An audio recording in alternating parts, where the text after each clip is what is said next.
Honorable Prime Minister Shri Narendra Modi will be embarking on a three-nation visit on Saturday, the 16th of November.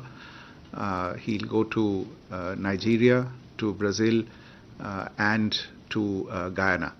As Randir has mentioned, my colleagues will brief you on the visits to Nigeria and Guyana. Let me just say a few words about the visit to Brazil. The visit to Brazil is for the 19th G20 summit that's being held on the 18th and 19th of November. This is the Prime Minister's third official visit to Brazil. He has visited there earlier in 2014 and then subsequently in 2019. Both occasions were for the BRICS summits that were being hosted by Brazil in those years. This particular G20 summit is also going to be a very special summit because it will be the first time that the African Union will take its place in the G20 grouping as a member. You would all recall that it was at the New Delhi summit last year that the African Union was inducted as a full member of the G20.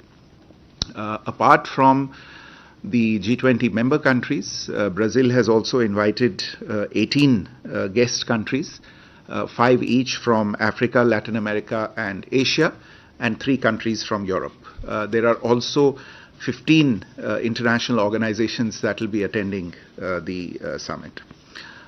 For India, this summit will be particularly important as we look to continuity of our priorities from the New Delhi summit, where a number of issues of interest, especially to emerging markets and developing economies, were also discussed. You're also aware that the G20 has emerged as the primary forum for international economic cooperation and on issues of global significance. It provides an opportunity for leaders of the 21 largest economies in the world, representing about 88% of global GDP, 78% of international trade, and nearly 3/4 of the world's population, to come together and discuss key issues impacting the world, such as progress on sustainable development goals, multilateral reforms, tackling environmental and climate challenges, debt sustainability, bridging the global digital divide, the energy transition, and emerging technologies. A few words about Brazilian priorities, the presidency's priorities for this particular edition of the G20. The theme of this G20 is building a just world and a sustainable planet. And the 3 key priorities of the Brazilian presidency are social inclusion and the fight against hunger and poverty, energy transitions and the promotion of sustainable development in its economic, social, and environmental dimensions, and finally, reform of global governance institutions. The flagship deliverable of the Brazilian presidency is the Global Alliance Against Hunger and Poverty, which will be launched during the inaugural session of the Rio Summit. This will be an initiative that is open to non-G20 countries as well, as also national, regional, and international organizations, regional and multilateral development banks, civil society organizations, and philanthropic institutions. There are 3 pillars under this alliance, and India will be joining the national and knowledge pillars of this alliance.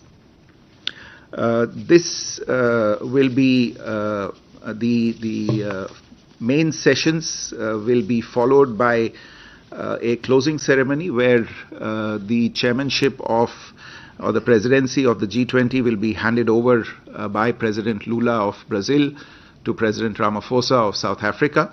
And this will also, in a sense, cap a run of 4 emerging markets and developing economy (EMD) countries holding the presidency in succession of the G20, starting with Indonesia, India, Brazil now, and South Africa the next year. I just want to make one point, which is that the priorities of the Brazilian presidency, which I mentioned a little while earlier, they align very well with the priorities that India had championed and voiced during its presidency of the G20.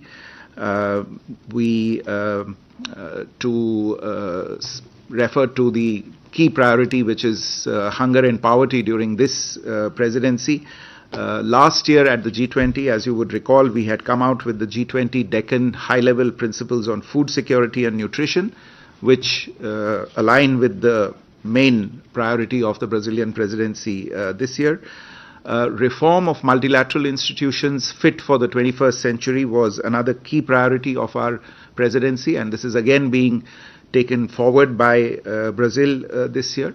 And the G20 leaders' call for better, bigger and more effective multilateral development banks during the New Delhi summit found resonance globally and is being carried forward this year through the G20 roadmap for better, bigger and more effective MDBs.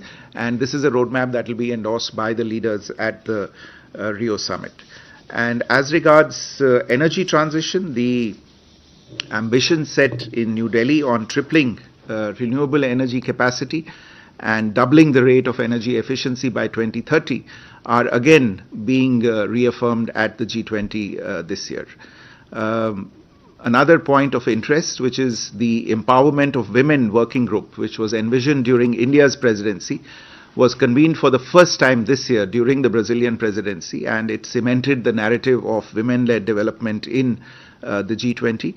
The Research and Innovation Working Group, which was conceived during our presidency, started its meetings this year and finalized its terms of reference.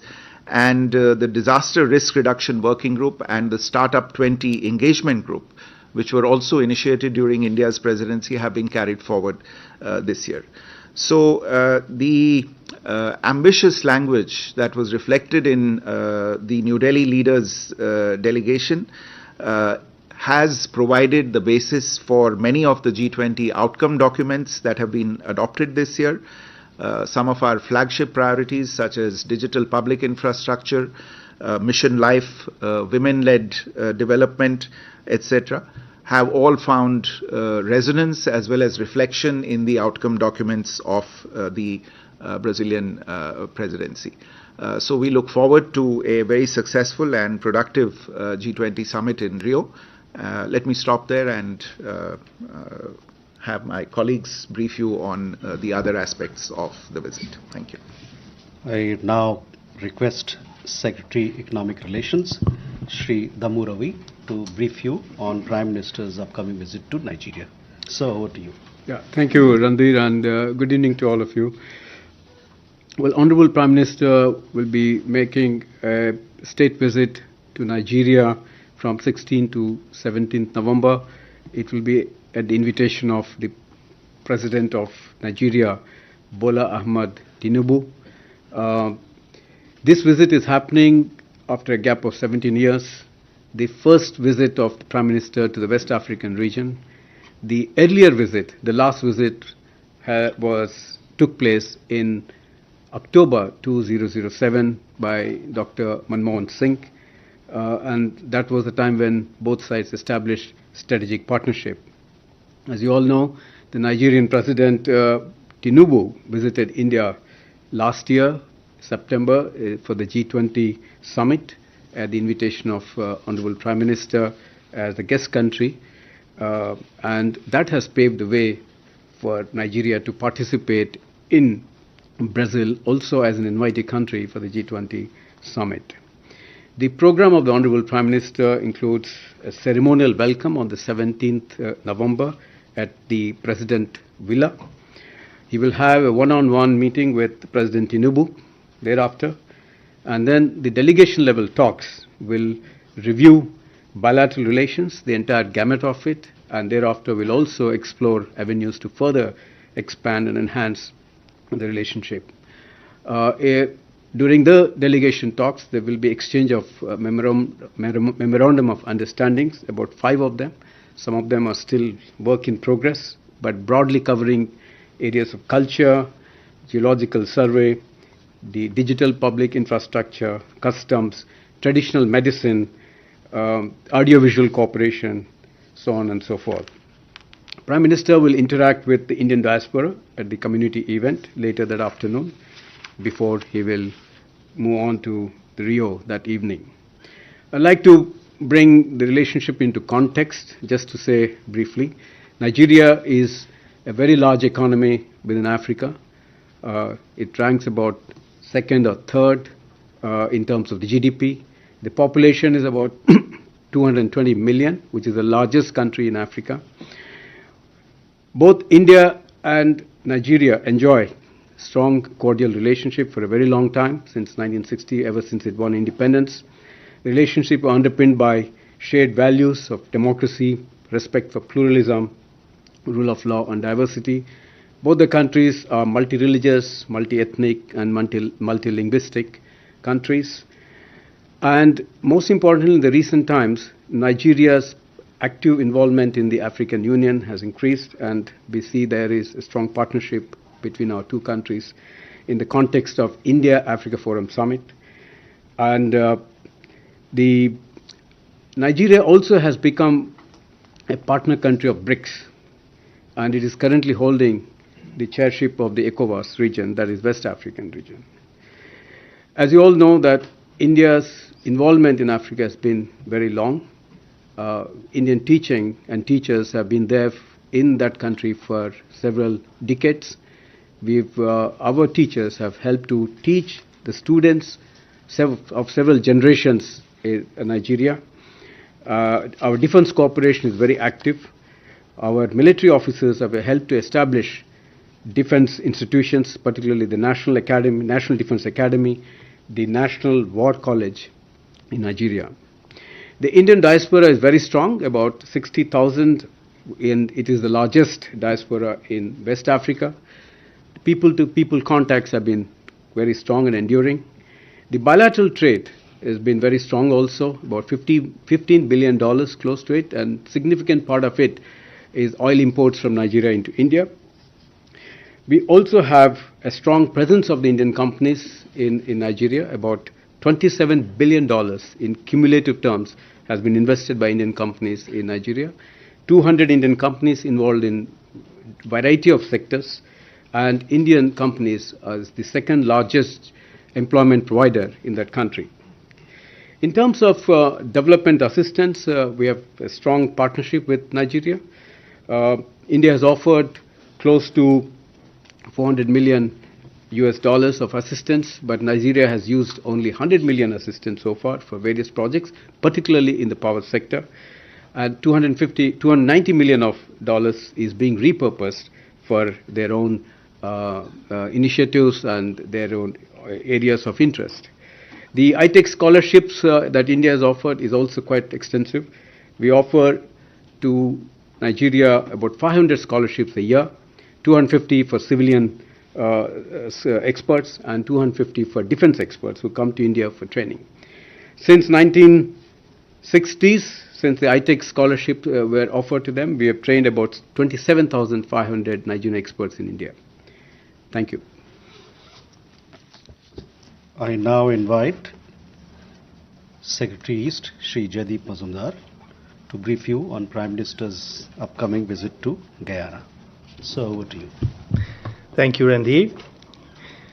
From Rio, Honorable Prime Minister will be undertaking a visit to Guyana from the 19th to the 21st of November at the invitation of His Excellency President Mohammad Irfan Ali. This is a visit by an Indian Prime Minister after more than half a century. Recently, there have been an uptick in high-level contacts between India and Guyana. President Irfan Ali himself was the chief guest at Prabasi Bharatiya Divas in January 2023. Vice President Bharat Jagdeo was here the next month. Prime Minister Mark Phillips also visited in February this year. There have been ministerial visits of agriculture and health, and the Chief of Defence Staff was here last week. External Affairs Minister visited Guyana in April 2023 and met the entire leadership at that time. During the visit, Prime Minister will have delegation-level talks with His Excellency President Irfan Ali. He will also address the National Assembly of Guyana, and he will also address the diaspora. The Indian diaspora in Guyana arrived in 1838, so it is more than 180 years since there has been an Indian presence in Guyana. Today, roughly 40% of the population of 800,000 is of Indian origin, and they are a vital link between our two countries. We have had a long-standing developmental partnership with Guyana, and this is in the fields of health, in connectivity, in renewable power, in water. The GRSE built ocean-going ferry, and which we supplied to Guyana last year. And we also supplied to HAL 228 aircraft under a line of credit to Guyana this year. Solar lighting for about 30,000 indigenous communities has been provided to 30,000 households, and we have so far had 800 iTech alumni from Guyana who have studied in India. And you would agree that out of a population of 800,000, 800 is not an insignificant number. In fact, President, His Excellency Muhammad Irfan Ali himself is also an alumni of the iTech fellowships. Guyana is, as you know, on the cusp of an economic and developmental transformation with major discovery of oil and gas. We hope to partner them in a number of fields, including in hydrocarbons, but also in areas of healthcare, education, and defense.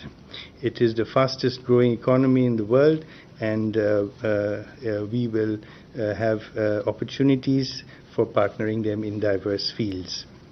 At the same time, in Guyana, Prime Minister will also co-chair the second India CARICOM Summit, along with the Prime Minister and the Prime Minister of Grenada, who is the current chair of CARICOM, and there will be the leaders of all CARICOM countries present in Guyana for that occasion, as well as the Secretary General of CARICOM. This is only the second summit between India and CARICOM, and the first in a CARICOM country. The only other summit that was held was in 2019 on the margins of the United Nations General Assembly in New York. And this is a significant summit, and we expect to have a very rich agenda of cooperation with CARICOM during this summit. We recently had a joint commission meeting with, at my level, with CARICOM countries, in which we identified a whole range of areas on which discussions will be carried forward during the summit. These will be examined in detail, and areas of cooperation identified in areas such as healthcare, ICT, including digital public infrastructure, connectivity, skilling and capacity building, technology and innovation, education, especially in STEM and higher education, and renewable energy. The CARICOM countries have been a strong partner of India in the Global South and have participated in every iteration of the Voice of the Global South summits, and we will carry forward that dialogue during the second India CARICOM summit. Thank you.